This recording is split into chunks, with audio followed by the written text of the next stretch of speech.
Shalom, shalom, boa tarde. Hoje é dia 27 de outubro do ano 2020, pelo calendário gregoriano, e pelo calendário judaico, hoje é o dia 9 do mês de Reshvan, do ano 5781. E nós estamos iniciando mais uma à tarde com a Torá. Estamos na nossa terceira aliá, terceira chamada à Torá, que nós hoje estamos no capítulo 12, aliás, no capítulo 13 de Bereshit, na nossa terceira aliá, terceira chamada à Torá, capítulo 13, verso 5 até o verso 18. E é a terceira nossa paraxá do novo ciclo dos estudos da Torá. Ler Lechá, vai por ti. Apenas recordando a mensagem principal, fundamental, do termo Ler Lechá, vai por ti mesmo, no sentido de que Avram ainda não era Avraham, ou Abrão, ou Abraão ainda não era. Então Abraão recebeu essa ordem da parte do Eterno. Vai por ti mesmo, significando no nível mais profundo, sai da tua terra, da tua casa, da tua parentela. Ou seja, não leve nenhuma bagagem da idolatria e dos ensinamentos errôneos, e eu vou te mostrar uma terra que darei a ti e a tua descendência depois de ti. No nível mais profundo diz, vai para dentro de si mesmo e encontre o seu eu escondido, que é aquele que está ligado na centelha divina, que é a alma divina, para poder andar à luz da Torá, à luz dos olhos do Eterno. E quando Avraham, ele sai da sua terra, da sua casa, dos seus pais, da sua parentela, ele leva consigo apenas aquilo que lhe pertence por direito, né? As suas posses, a sua esposa Sarai, os seus servos, as suas servas, e ali é acrescentado no princípio da paraxá, que Avram, ele leva consigo também as almas que ele conquistou ali, significando que estas almas que ele conquistou ali são aquelas pessoas que ouviram a sua mensagem monoteísta e passaram também a adorar apenas o Eterno, o único Criador dos céus e da terra.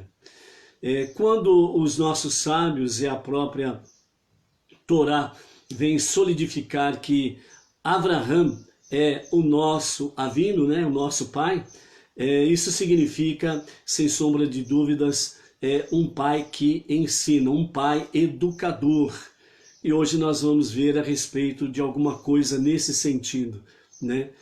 A relação e a ligação dos pais para com a educação dos filhos, né? Então, primeiramente, o livro de Provérbios, Michelet, diz lá no capítulo 24, versos 3 e 4, assim nos fala: pela sabedoria se edifica uma casa, pela inteligência é firmemente estabelecida, e pelo conhecimento são suas câmaras recheadas com riquezas e preciosidades. Aqui, Shelomó, o que ele traz para nós é que a sabedoria que edifica a casa, obviamente ele está se referindo, a princípio, não a uma casa material, a nível mais profundo, a nossa vida, o nosso próprio ser, a nossa alma. Então, a sabedoria é ela que edifica a nossa alma divina, é ela que fortalece a nossa alma divina. A sabedoria é, sem sombra de dúvida, os pilares fundamentais para a nossa alma divina. Em seguida fala, pela inteligência firmemente estabelecida a nossa casa, a nossa vida, a inteligência, saber o que é certo, o que é errado, é saber discernir aquilo que realmente agrada e aquilo que realmente não agrada ao Todo-Poderoso. E pelo conhecimento são suas câmaras recheadas com riquezas e preciosidades. Então, o conhecimento da Torá, o conhecimento do monoteísmo, o conhecimento das mitzvot, para os judeus 613 mitzvot, mandamentos, preceitos, e mais as suas ramificações, e para os não-judeus, os Benei Noach, as 7 leis universais e as suas ramificações. Ou seja, o conhecimento destas coisas faz com que realmente as nossas câmaras sejam recheadas de preciosidades e riquezas, né? No sentido de que toda a extensão da nossa alma, do nosso corpo, faz com que realmente nós sejamos cheios das riquezas celestiais.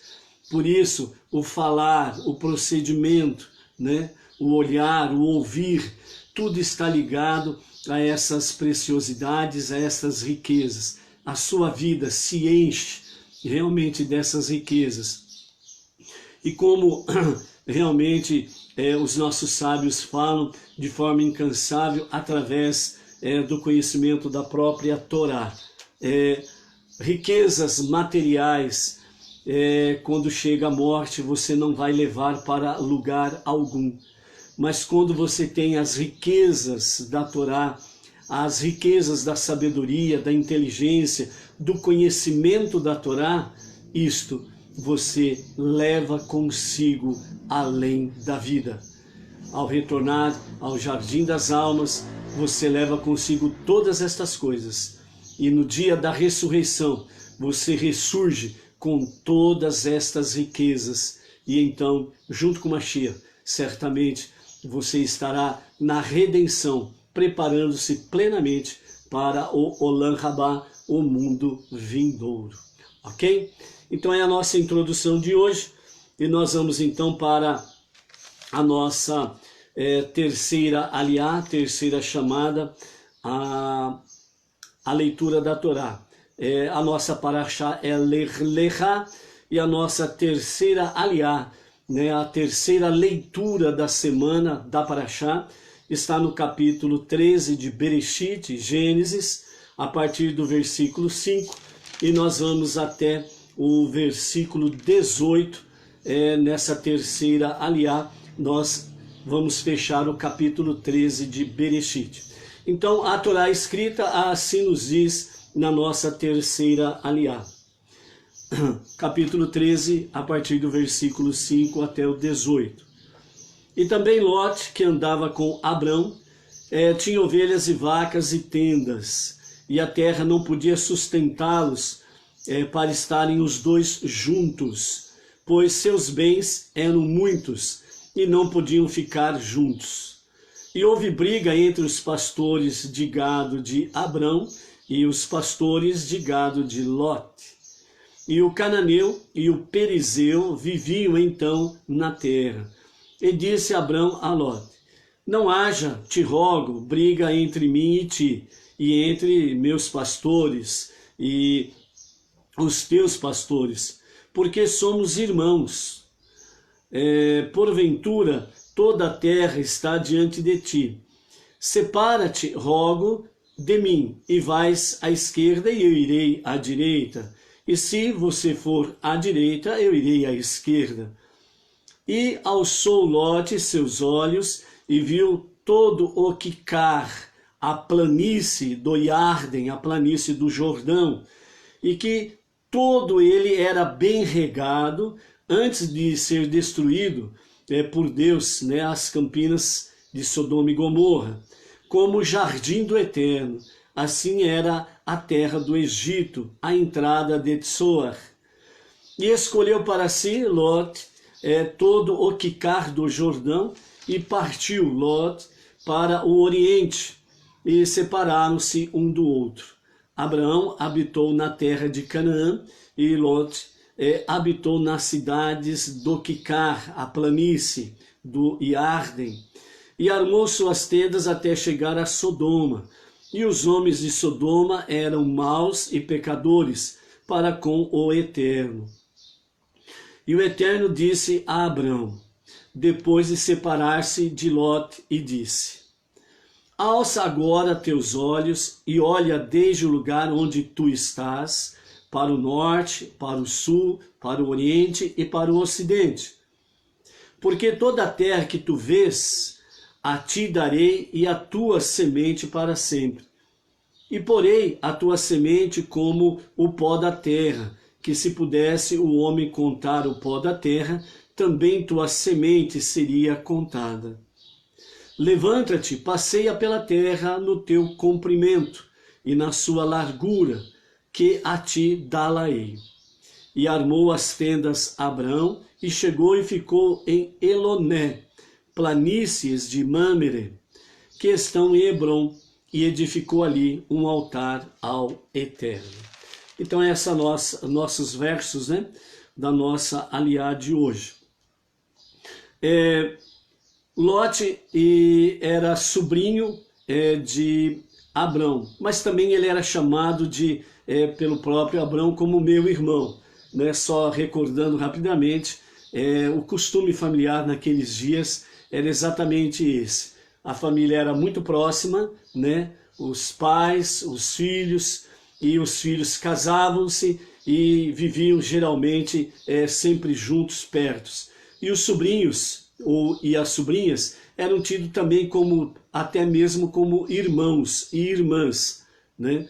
E aqui Lot, ele é também chamado de meu irmão por parte de Abraão, para que não briguemos e não venhamos, né, dar um mau exemplo às pessoas e a esse grupo de pessoas que estão aqui residindo nessa região, dizendo que somos tão parentes próximos e estamos brigando entre nós. Lot também ele era chamado por Abraão de irmão, e ele também era sobrinho e cunhado, né, de Abraão, pois a irmã de Lot, Iscá, que é Sarai, Abraão casou com a sua sobrinha. E também dessa forma, Lot era sobrinho, irmão e também cunhado de Abraão. E chegou um ponto em que os dois grupos, né, tinham tantas riquezas que já não dava mais para conviverem juntos. Então Abrão e os pastores, né, dos gados, tanto de Lot como de Abrão, acabaram entrando em discussão, em vias de fato, justamente devido à questão de água e pasto. Então Abrão chama o seu irmão, sobrinho, cunhado, Lot, e fala para ele: não é bom brigarmos, né? Vamos nos separar. Se você escolher a direita, eu vou à esquerda. Se você esquecer a esquerda, eu vou para a direita. Ou seja, se você for para o ocidente, eu vou para o oriente. Se você for ao oriente, eu vou para o ocidente, né? E então, nesse momento, o Lot, ele realmente quer se separar de seu tio. Ele quer se separar de Abrão, pois ele já tinha, entre aspas, o suficiente para viver independente, né, do seu tio, do seu cunhado, do seu irmão Abrão. Ok, então,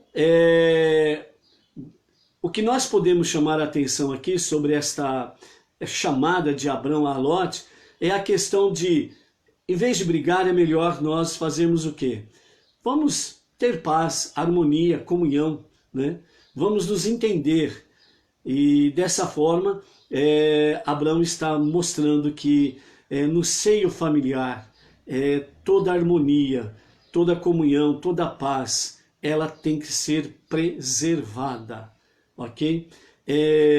Assim como também Lot, ele estava com o seu tio e ele já achava que poderia viver de forma independente e assim ele poderia se separar do seu tio. Então, o que Lot faz? Abrão dá a ele a opção, né? Você escolhe para onde você quer ir, eu vou no sentido contrário. E Ló, ele alça os seus olhos, ele eleva os seus olhos e vê realmente ali as campinas, as planícies de Quicar, e nessas planícies, né, estavam ali as principais cidades daquelas planícies, que era exatamente Sodoma e Gomorra. E aquelas planícies, elas eram como o jardim do Éden, de tão belas, produtivas e etc e tal que elas eram, antes de serem destruídas por fogo e enxofre por causa das iniquidades dos habitantes de Sodoma e Gomorra. Então, Ló, ele vê com seus olhos, ele alça os seus olhos, ele eleva os seus olhos, ou seja, ele deixa o orgulho falar mais alto. E nesse momento falta a gratidão. Quando as pessoas elas se tornam orgulhosas, então o espírito de gratidão abandona, porque as pessoas, quando se alçam, né, no seu orgulho, nada é mais importante do que o seu eu. E por mais que a outra pessoa tenha lhe feito bem, ele vai ignorar isto, vai dar as costas, vai menosprezar e vai, como diz, né, vai seguir os seus olhos, né? Então Ló, ele viu que realmente as planícies de Quicar eram maravilhosas aos olhos nu, certo? Então nesse momento, como seu tio lhe deu a opção, e tudo que ele tem, tudo que ele tinha, tudo que ele conquistou, foi graças ao seu tio. Então era um momento de gratidão, era um momento de retribuir com gratidão. Então era um momento em que Ló, ele deveria falar, né? Ou se assim se nele houvesse um pouco de humildade. Então ele poderia dizer, né? Meu tio, meu irmão, meu cunhado, tudo que eu tenho, graças a Deus eu devo a ti. Você foi esse canal de bênçãos para que eu pudesse ter todos esses bens, essas riquezas. Eu deixo com que você escolha primeiro, e aquilo que você escolher, eu vou no sentido contrário. Mas não, né? Ló, ele estava com a sua visão materialista formada. A sua visão, ela era egoísta. Então não havia lugar para a gratidão. E quando as pessoas, né, realmente faltam com a gratidão e se tornam pessoas ingratas, elas não reconhecem o bem que as pessoas lhe fizeram, né? Quando fala alguma coisa nesse sentido, sempre é superficial, né? Não tem um reconhecimento real e verdadeiro.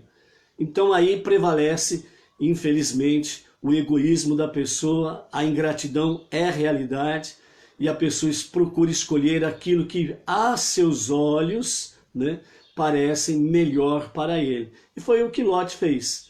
Abandonou o seu tio e foi para as campinas, as planícies de Quicar. E nessas planícies estavam ali Sodoma e Gomorra.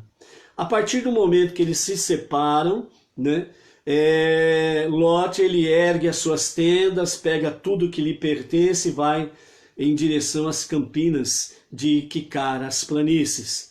E nesse momento que há uma separação de fato, né, então Abrão fica ali naquele lugar e Deus fala com Abrão e diz a ele: olhe para o norte, para o sul, para o leste e para o oeste. Siga em frente. Tudo isso darei a ti e a sua descendência. Ao contrário, Ló, quando ele se separa do seu tio e vai para as planícies de Quicar, o que acontece?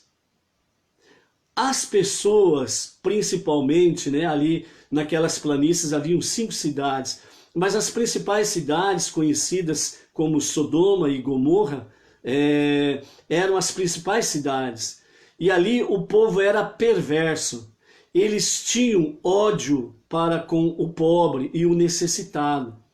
Por isso que era proibido, era lei. Era lei. Ali a lei era não ajudar e não favorecer ao pobre e ao necessitado. Então eles eram extremamente ruins para as pessoas pobres e necessitadas, para com os andarilhos e os peregrinos que passavam por ali. Era proibido dar um copo de água, um pedaço de pão ou qualquer coisa que pudesse favorecer ao pobre e ao necessitado. Totalmente contrário foi o que aconteceu com Abrão.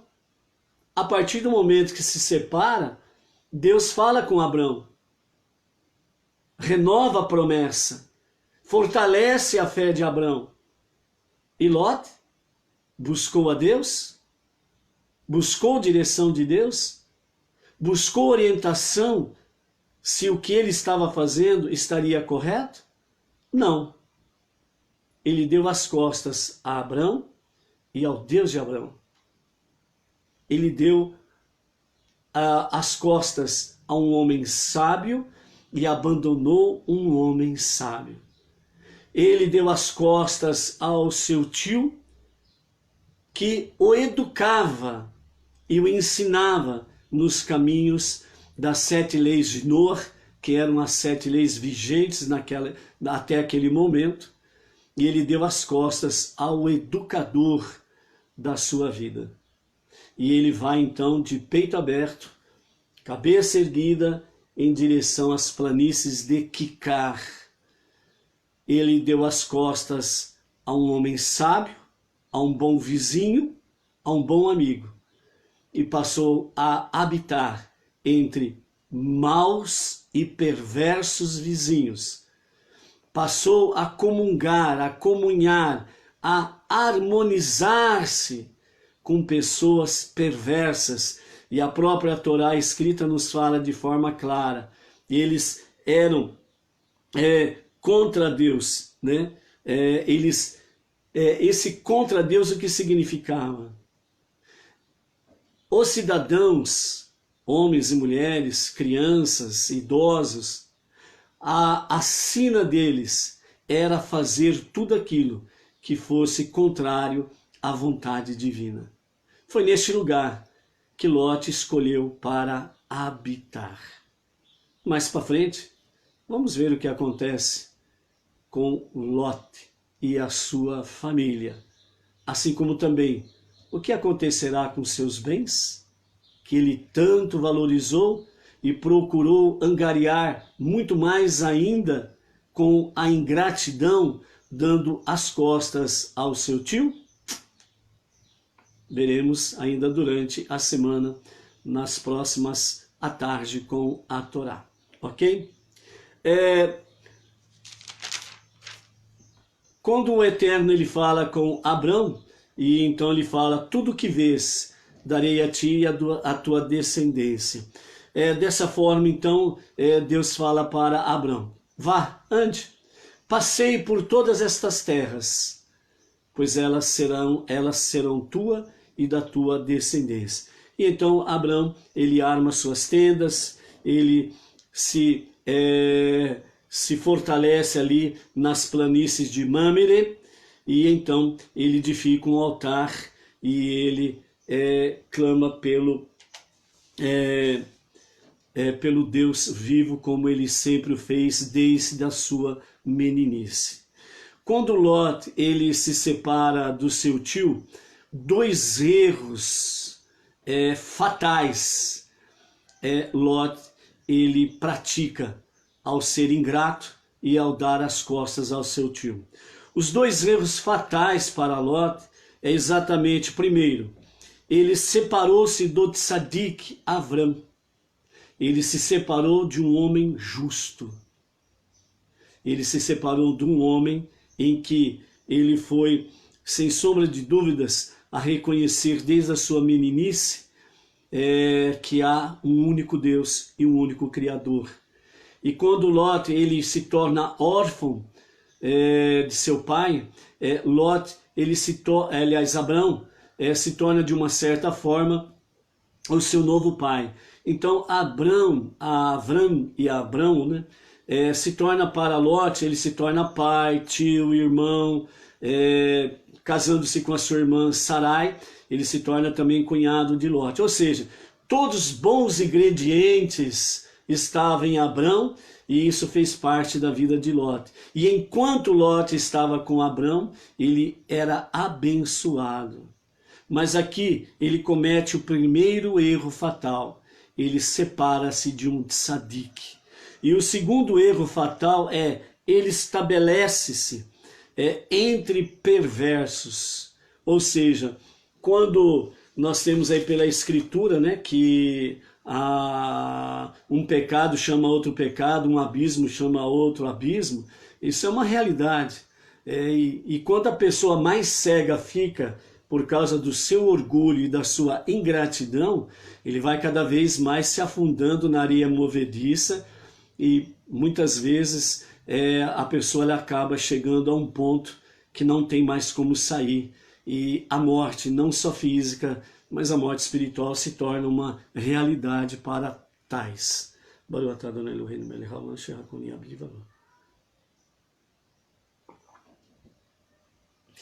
Os nossos sábios, na Ética dos Pais, em Pirkei Avot, lá no capítulo 1, verso 7, diz assim: afasta-se de um mau vizinho e não se associe com um perverso. Somos aconselhados a nos unir a amigos que nos incentivam a sermos boas pessoas e a praticarmos o bem.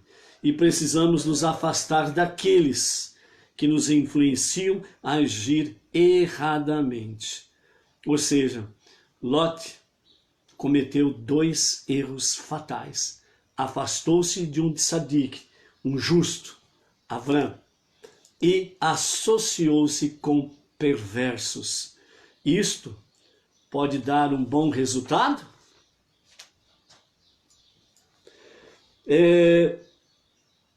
Dentro desse escopo de hoje, eu quero falar com vocês sobre 2 tópicos importantes, né? O primeiro nós já estamos falando, que é o separar-se de um sábio, de um tzadik. E o segundo ponto é sobre a educação familiar, a educação infantil. Primeiramente, nós queremos aqui dar mais um retoque sobre essa questão de separar-se de um sábio, de um tzadik.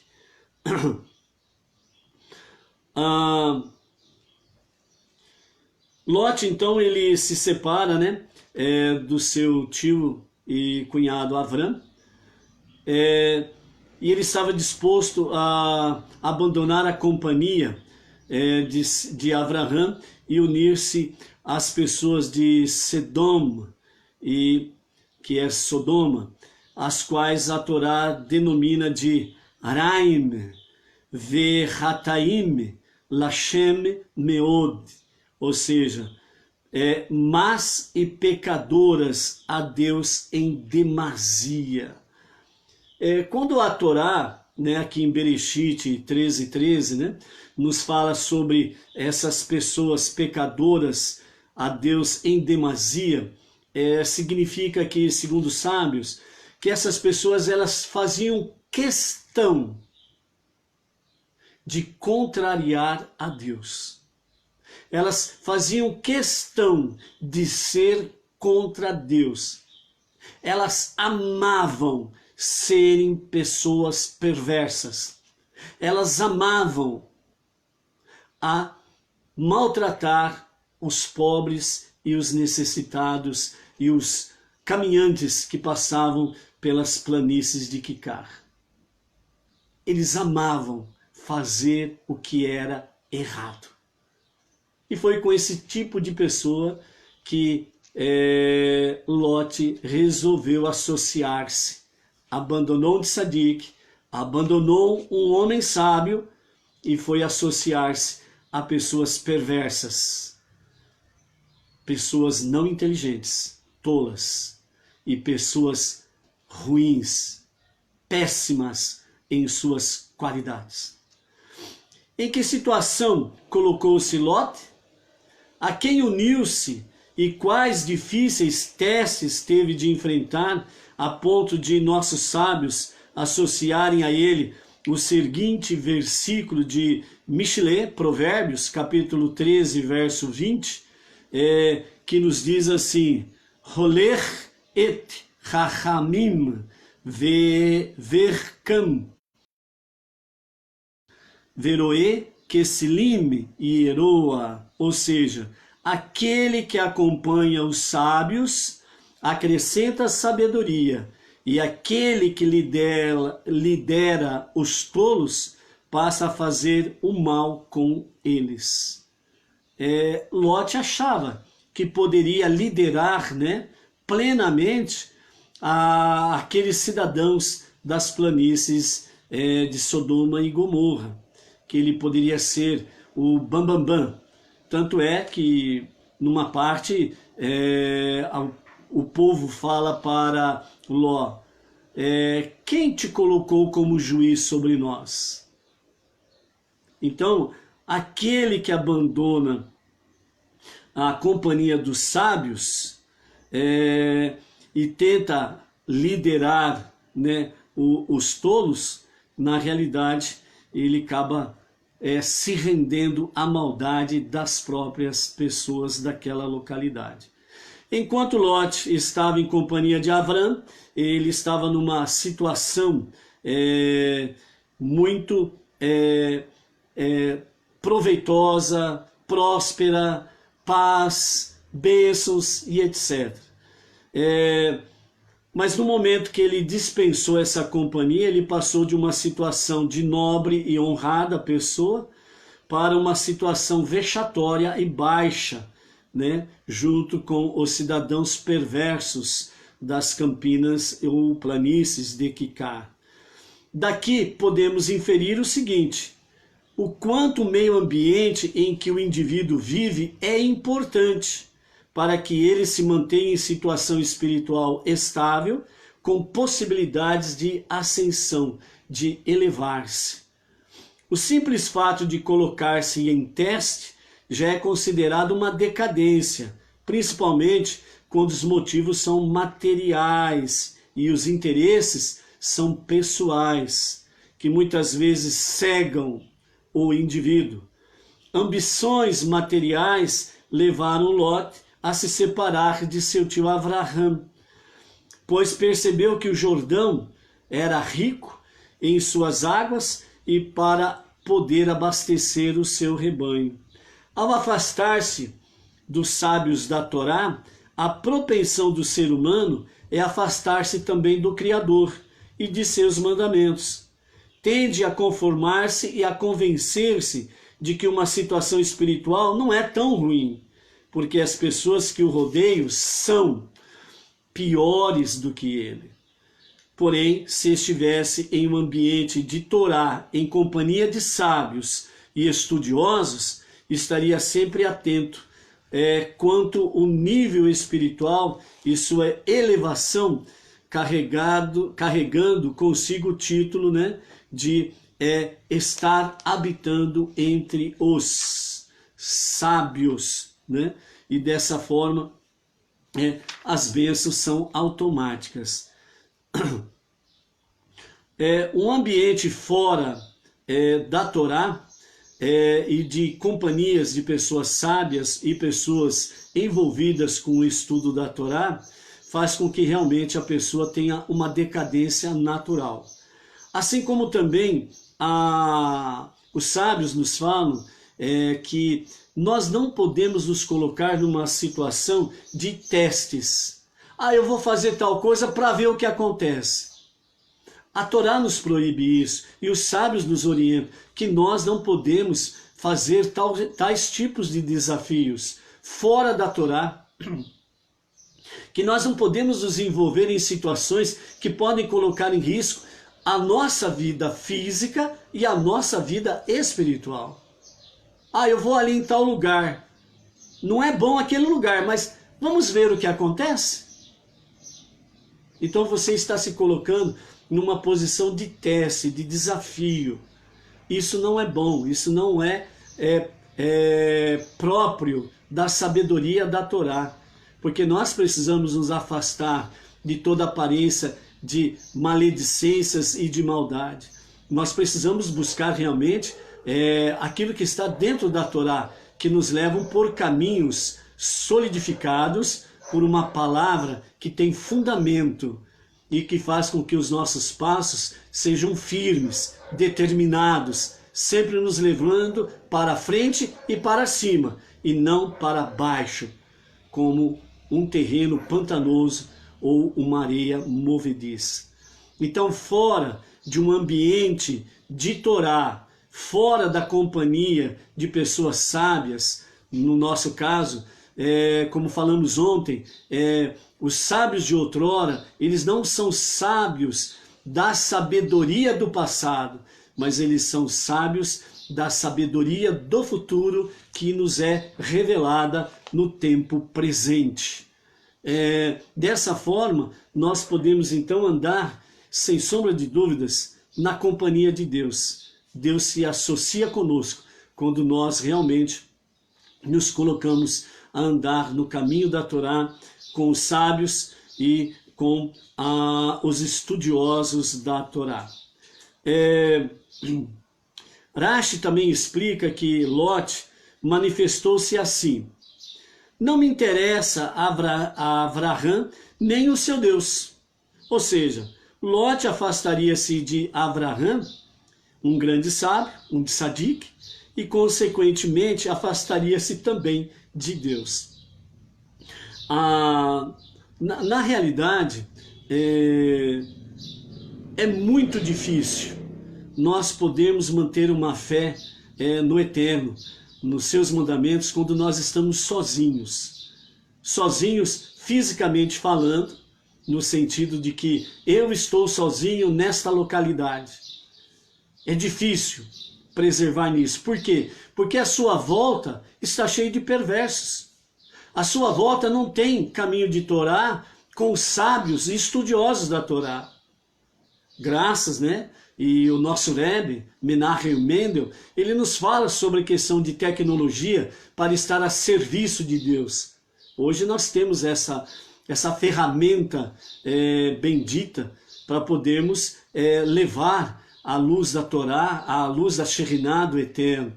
Então não há aquela sensação, de uma certa forma, né? Não há aquela sensação 100%, eu estou sozinho. Né, aos recursos tecnológicos que podemos reverter em bênçãos para as nossas vidas. Mas no dia a dia, esse andar sozinho, ele fica difícil, porque você acaba se envolvendo com vizinhos perversos, local de trabalho, pessoas perversas. Então você sempre está assim, né? Então é importante que nós estejamos buscando onde há pessoas que estão no caminho da Torá. O Eterno, ele não vai deixar, em hipótese nenhuma, o Eterno não vai deixar, em hipótese nenhuma, você sozinho. E por isso, aonde você estiver, como acabamos de falar, fisicamente sozinho, ou sozinho em família, só a minha família, rogue, suplique, busque a presença de Deus com todo o teu coração e peça para que Ele acrescente com você, com a sua família, pessoas que estejam dispostas a somar no monoteísmo e trazer a luz aonde vocês estão. E o Eterno não vai deixar você sem resposta e Ele trará para contigo esta e muitas outras bênçãos. Ok? Mesmo que o indivíduo planeje separar-se de um ambiente sadio apenas por algum tempo, o simples fato de desligar-se deste meio já é considerado uma decadência, e isso deixa no indivíduo uma nódoa negativa, cuja recuperação torna-se difícil. Tem pessoas que falam assim, eu vou dar um tempo. Só dela falar, eu vou dar um tempo, ela já caiu numa decadência espiritual. E se ela coloca em execução o seu plano de dar um tempo, aí a decadência vai ser realidade. Ah, não, mas eu já conheço a verdade, eu só estou me separando dos grupos aí por um tempo, porque eu preciso pôr em ordem a minha vida, eu preciso pôr em ordem a minha cabeça, eu preciso fazer algumas coisas, depois eu volto. Não é assim.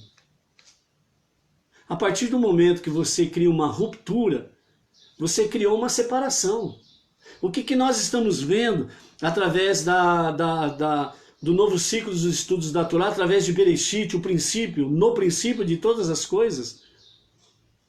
Até o dilúvio, até o dilúvio, por causa do pecado de Adão, houve uma ruptura, uma separação entre Deus e o ser humano.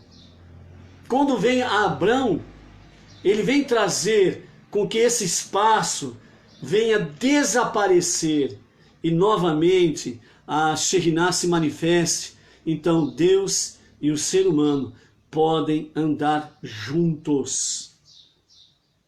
Então você não pode voltar na era antes do dilúvio.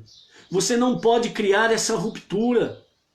Você não pode criar esse clima. Você não pode fazer com que realmente a sua vida volte a regredir antes do dilúvio. As coisas não estão bem? A sua cabeça está confusa? O seu coração parece que vai sair pela boca? Os seus pensamentos, a sua mente está um turbilhão a 1 milhão de quilômetros por hora? Não tem problema. Continue. Fique. Se firme. Busque entre os sábios, temos aí os nossos rabinos. Busque entre os estudiosos da Torá, temos aí os emissários nas suas localidades regionais, que têm dado porção das suas vidas para estudar a Torá e trazer ensinamentos aos Benei Noach, aos não-judeus. O que nós não sabemos, o que nós ainda não aprendemos e não conseguimos responder a você, nós temos os nossos rabinos. É com eles que nós nos refugiamos e buscamos respostas para aquele exato momento que nós não sabemos, mas que você está precisando daquela resposta. Mas não deixe o caminho, não deixe a jornada, não se aparte da Torá, do ambiente de Torá, do ambiente de estudos da Torá, do ambiente de tzadik, de sábios, que nós temos aí, os nossos 3 rabinos, né?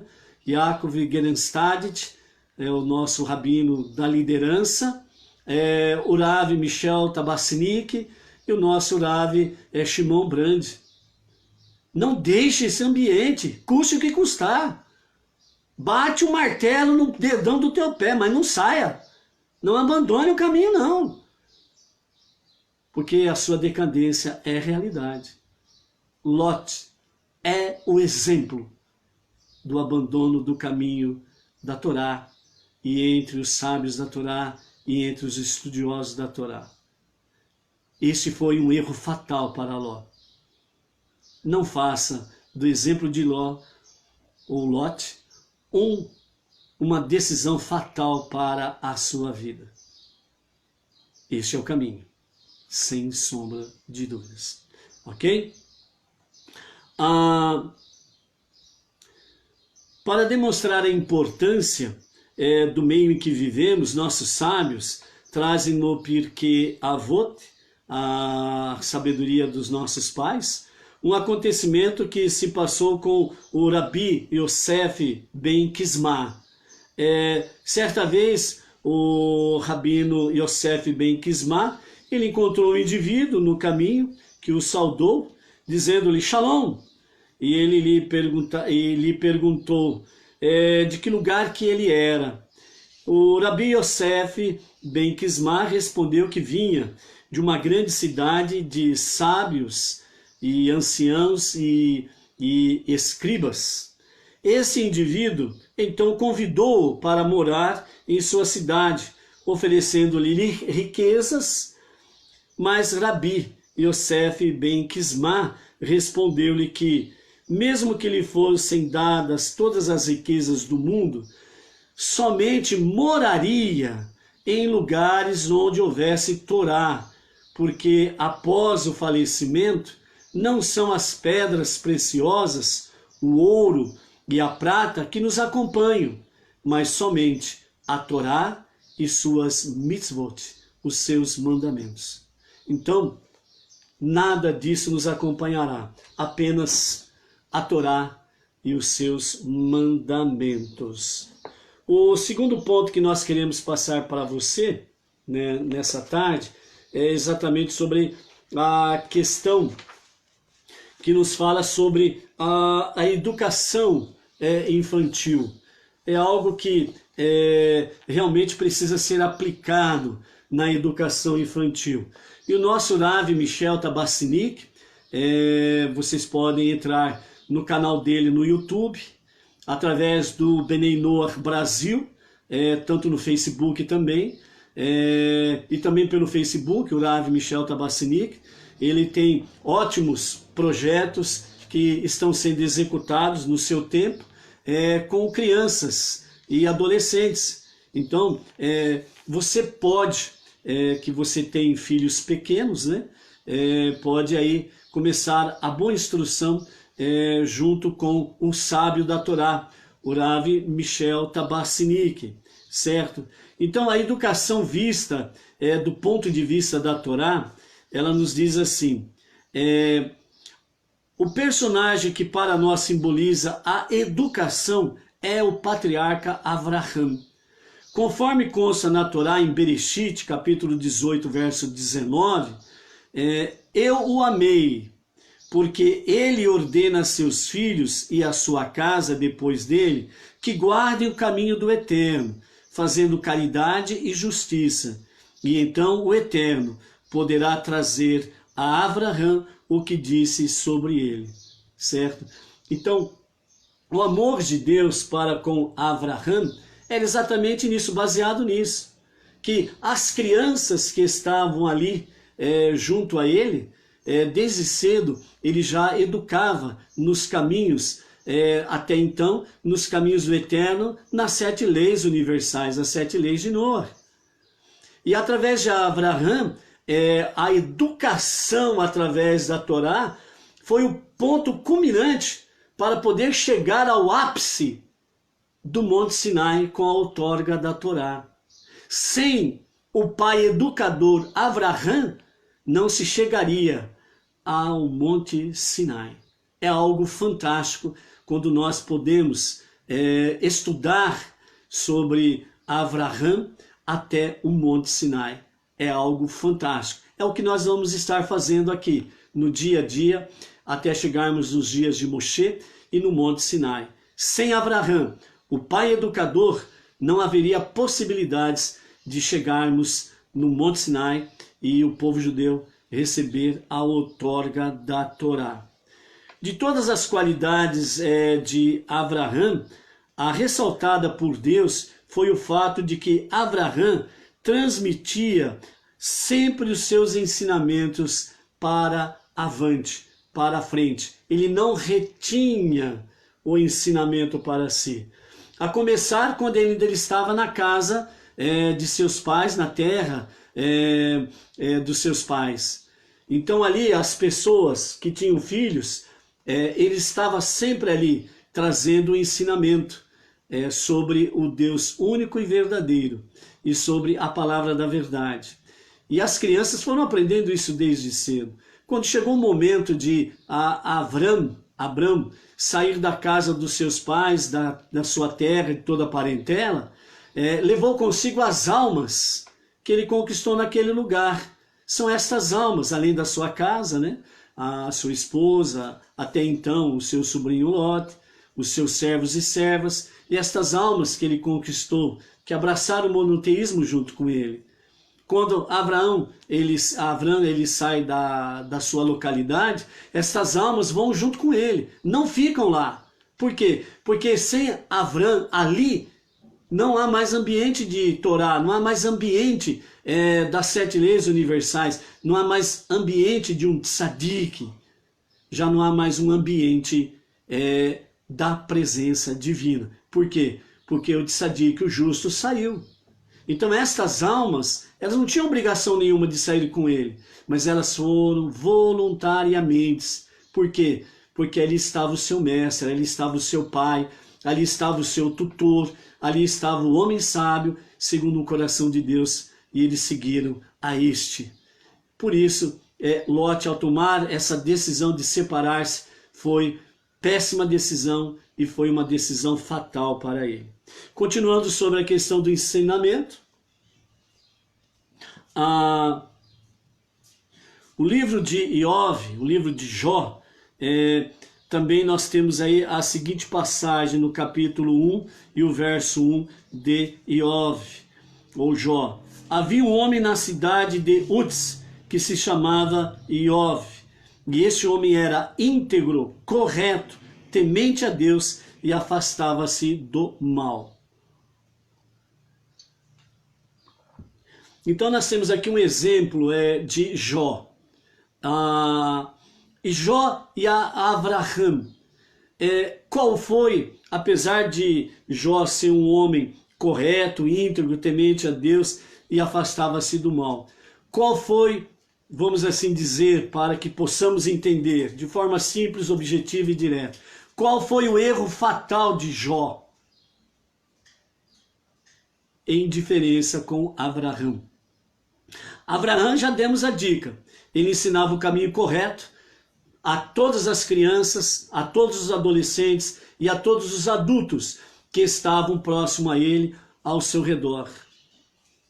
E depois nós temos aí o exemplo de Abraham, que quando teve os seus filhos, né, o seu filho único com Sara e Isaac, mas antes ele teve Ismael com Agar, os seus filhos que vieram depois, e mais para frente vamos ver essa parte aí dos filhos, ok? Mas assim, todos os filhos de Abraham foram educados com a educação base infantil sobre os preceitos da Torá, dentro de uma ética, dentro de uma moral, dentro de uma prática de justiça. Então, o exemplo mais contundente que podemos falar é sobre Abraham e Isaac. Quando Isaac ele foi levado pelo seu pai Abraão ao sacrifício, né, Isaac ele já não era uma criança, como muitos imaginam quando lê, pensando que era uma criancinha que podia pegar por um braço, erguer e levar e simplesmente isso, não. Isaac ele tinha em torno de 37 anos, era um homem formado, ele sabia muito bem o que o seu pai lhe ensinou e ele sabia muito bem onde eles estavam indo. E quando ele pergunta ao seu pai, pai, nós temos aqui a lenha, o cutelo, e temos o fogo, e estamos indo para o sacrifício, mas cadê o sacrifício? Aí então Abraão responde para ele, Deus proverá para si o sacrifício. Os sábios dizem que na resposta de Abraão, Isaac entendeu muito bem que até chegar o momento do sacrifício, se o Eterno não recebesse, se o Eterno não providenciasse um cordeiro, ele mesmo seria o sacrifício. Os sábios falam que Isaac entendeu exatamente a resposta do seu pai. E ele foi, voluntariamente. Por quê? Por causa da educação. O honrar e respeitar pai e mãe. A temer a Deus. O princípio bíblico da palavra. Deus, família. Isto é inviolável. E toda a sociedade que começa a romper estas barreiras, a decadência é lastimável e fatal. Sodoma e Gomorra, veremos isto. Jó, que é o exemplo que nós estamos dando aqui. Vamos ver isso também de forma resumida agora. A grande diferença de Jó é que ele não repreendia os seus filhos. Ele não corrigia os seus filhos. Quando você lê a história de Jó, fala lá que os seus filhos e filhas se reuniam para festas e festas e festas e festas. Quando terminavam a festividade, Jó, ele levantava de madrugada e ele ia oferecer sacrifícios para os seus filhos. Caso, na visão de Jó, caso eles tivessem cometido algum pecado, que o sacrifício de expiação fosse para perdão dos pecados deles. Abraão, ele não esperou isso. Ele ensinou desde cedo, na boa educação infantil, sem sombra de dúvidas, como educar os filhos. Dentro do ambiente de Torá, dentro de um ambiente de temor aos céus e de respeito e honra aos mais velhos, aos seus pais. O rei Shelomo, em Mishlei, Provérbios capítulo 22, verso 6, diz assim: ensina ao jovem o bom caminho, pois mesmo em sua velhice não o abandonará. Uma orientação clara nos é transmitida pelo rei Salomão. É necessário educar desde a infância. Não se deve deixar o tempo passar, ou será tarde demais. É lastimável quando você vê uma mãe, um pai, dizendo: o que eu fiz de errado na educação do meu filho? Quando ele está envolvido com drogas, com sexos de forma sem reserva nenhuma, práticas, né, das lascívias da carne, jovens, adolescentes, né, se entregando à bebida, às drogas, muitas aí se engravidando, por exemplo, outros se envolvendo com crimes, indo para cadeia e etc e tal. Aí você vê o pai e a mãe dizendo: onde foi que eu errei na minha educação para com eles? Aí é tarde demais. Não corrigiu lá atrás? A primeira vez que o filho levantou a voz contra o pai ou a mãe, não foi repreendido, não foi devidamente castigado. Ninguém está dizendo aqui, o próprio Provérbios nos fala que não se pode poupar a vara para com o filho. Quem ama o filho não poupa a vara. É a correção. Há momento sim de ter aquele castigo físico, não espancamento ou tortura, não é isso que nós estamos falando. Mas há momento que a cinta precisa comer um pouco, né? As pernas do bambino, da bambina. Há momentos sim que a chinelada vem na hora certa. A partir do primeiro momento, o primeiro grito que o filho deu contra o pai e a mãe não foi corrigido. Veio o segundo grito, não foi corrigido. Veio o terceiro grito, de forma desrespeitosa, contra o pai e a mãe, também não foi corrigido. E o tempo foi passando. Esse é um pequeno exemplo. Mas é através de pequenas coisas que vem grandes abismos. É de uma pequena erosão que vem grandes erosões e depois não tem como corrigir. E Provérbios nos fala, assim, sobre a educação desde a infância e de não poupar a vara. Há momentos, sim, né? Não é uma lei, a famosa lei da palmadinha, né? Que fala que não pode dar uma palmadinha. Não. Eu prefiro ficar com a Bíblia. Eu prefiro ficar com a Bíblia, com os ensinamentos da Torá, com os ensinamentos de Deus. Há momentos, sim, da vara, da cinta, do chinelo. Sem espancamento, sem tortura. Mas aquela intensidade que a criança entenda que está sendo corrigida. Melhor é não ter. Mas se a criança, se não aprende desde cedo a respeitar a Deus, respeitar os pais e os mais velhos, então fica difícil. Precisa de uma correçãozinha mais contundente.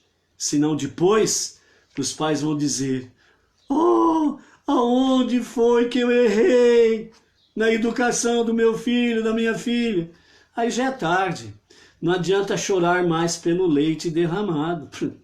Aí, só pela misericórdia de Deus mesmo, não é verdade? Tem uma passagem que se usam, né, para contar sobre isso, um fato acontecido na França. Eu não sei se é realidade,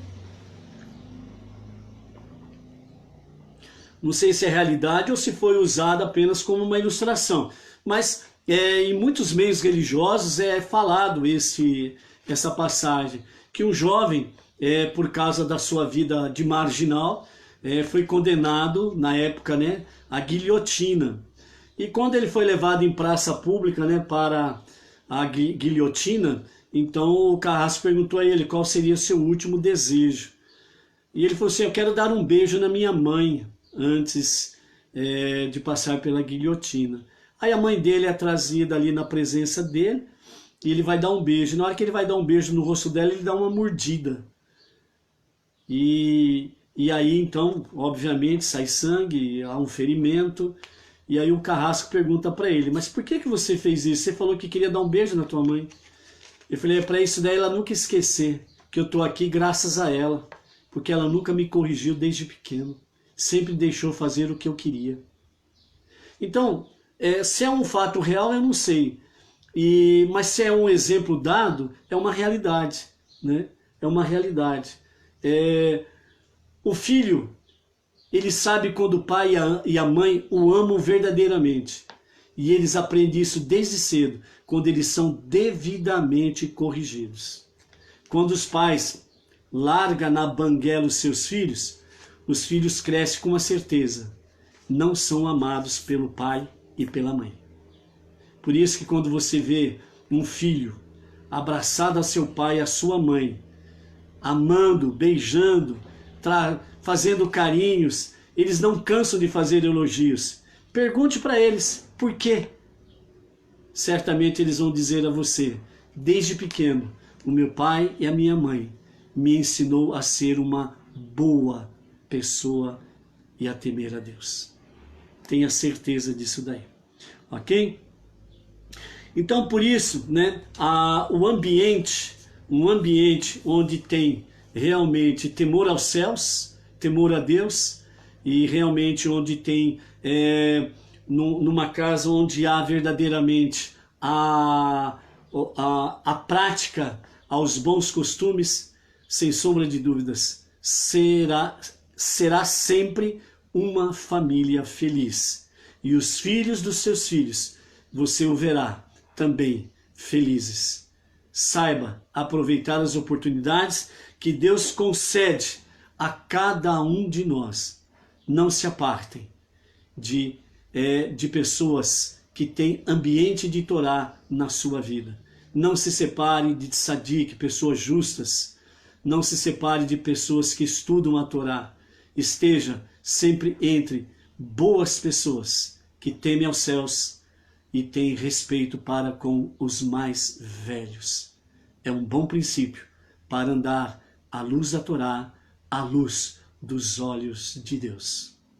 Que essas palavras cheguem para você como um bom perfume, um bom refrigério. Até amanhã, à tarde com a Torá.